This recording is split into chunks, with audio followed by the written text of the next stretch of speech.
Wujud doa Paus Fransiskus di bulan Juni, mari membantu sesama yang berkesusahan. Ketika wabah masih belum mau beranjak pergi, Paus Fransiskus hadir menyapa. Bapa Suci tidak ingin melupakan mereka yang masih berjuang melewati hari-hari kekelaman. Dia juga terus menunjukkan kepeduliannya kepada mereka yang sedang dalam kesulitan hidup. Kepedulian ini menjadi wujud doa Paus Fransiskus selama bulan Juni 2020 ini. Bapa Suci tidak sekedar berdoa kepada hati kudus Yesus. Beliau juga menyerukan penggalangan dana ke seluruh dunia untuk membantu sesama yang masih berjuang melawan wabah dan siapa saja yang berada dalam kesulitan dan penderitaan hidup. Intensi doa dan aksi karitatif Paus Fransiskus selama bulan Juni 2020 ini telah diumumkan melalui jaringan doa seluruh dunia Paus. Mencakup juga gerakan pemuda Ekaristi.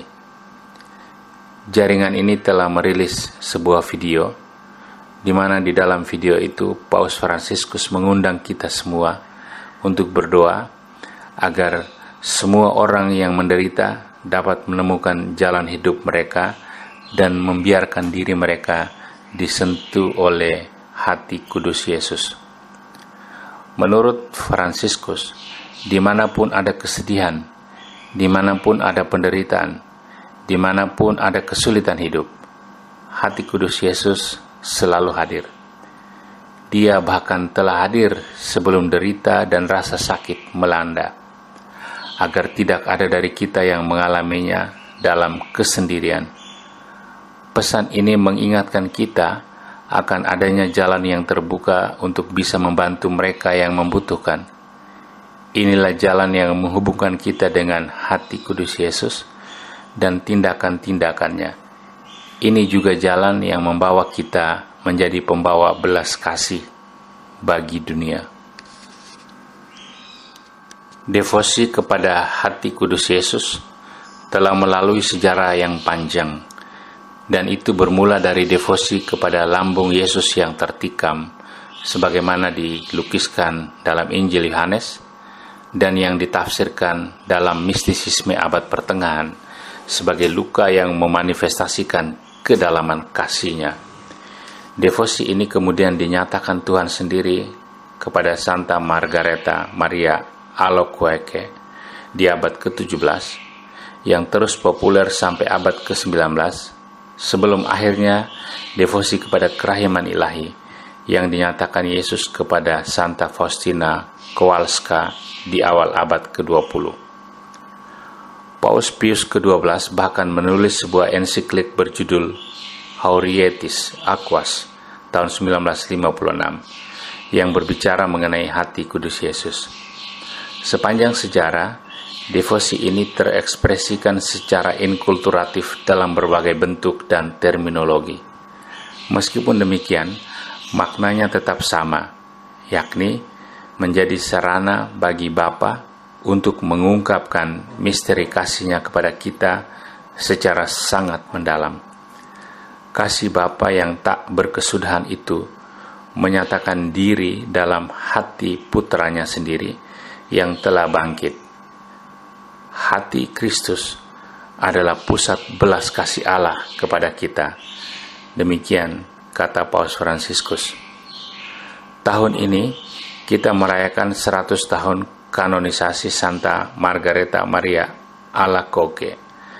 Beliau dikanonisasi pada tanggal 13 Mei 1920 oleh Paus Benediktus ke-15. Dengan bantuan Pastor Claudela Colombiere, seorang Yesuit, Santa Margareta Maria Alacoque akhirnya dapat mewartakan pesan yang disampaikan Tuhan kepadanya, yakni tentang kedalaman rahmat dan belas kasih-Nya. Pada tahun 1688, 6 tahun setelah kematian Pastor La Colombiere, Suster Margareta menerima pewahyuan terakhir. Melalui perantaran Bunda Maria, Tuhan mempercayakan tugas menyebarluaskan pengalaman dan pemahaman akan hati kudus Yesus ke seluruh dunia. Tugas ini dipercayakan kepada para suster visitasi dan para pastor Serikat Yesus. 200 tahun kemudian, Serikat Yesus secara resmi menerima tugas mulia ini yang dinyatakan dalam dekrit nomor 46 dari Kongregasi Umum ke-23. Dan kemudian Kongregasi Umum mempercayakannya kepada Kerasulan Doa. Kerasulan Doa ini telah menjadi jaringan doa paus seluruh dunia. Kongregasi Umum sendiri merupakan badan legislatif tertinggi Serikat Yesus dari provinsi dan perwakilan yang dipilih secara lokal. Pastor Frederick Fornos S.Y., Direktur Internasional Jaringan Doa Paus Sedunia, mengatakan bahwa pengabdian kepada hati kudus Yesus memberi kita misi belas kasih bagi dunia. Ini juga merupakan fondasi bagi setiap kegiatan misi. Murid yang paling dicintai Yesus adalah dia yang paling mengenal hati Yesus. Dia yang meletakkan kepalanya di dekat dada Yesus. Bandingkan Yohanes bab 13 ayat 23. Murid itu juga yang pertama kali mengenali Yesus yang bangkit di tepi danau Galilea. Lihat Yohanes bab 21 ayat 7. Lanjut Pastor Fornos. Semakin kita dekat dengan hati kudus Yesus, semakin kita merasakan sukacitanya dan bagaimana Yesus menderita bagi kita semua, entah pria, entah wanita, maupun anak-anak. Kita percaya pada Tuhan Yesus dengan hatinya yang berbelas kasih itu hadir hari ini, sama seperti dia juga telah hadir di masa lalu. Lanjut Pastor Fornos. Semakin kita dekat dengan hati kudus Yesus, semakin kita menjadi orang yang memedulikan orang-orang yang ada di sekitar kita.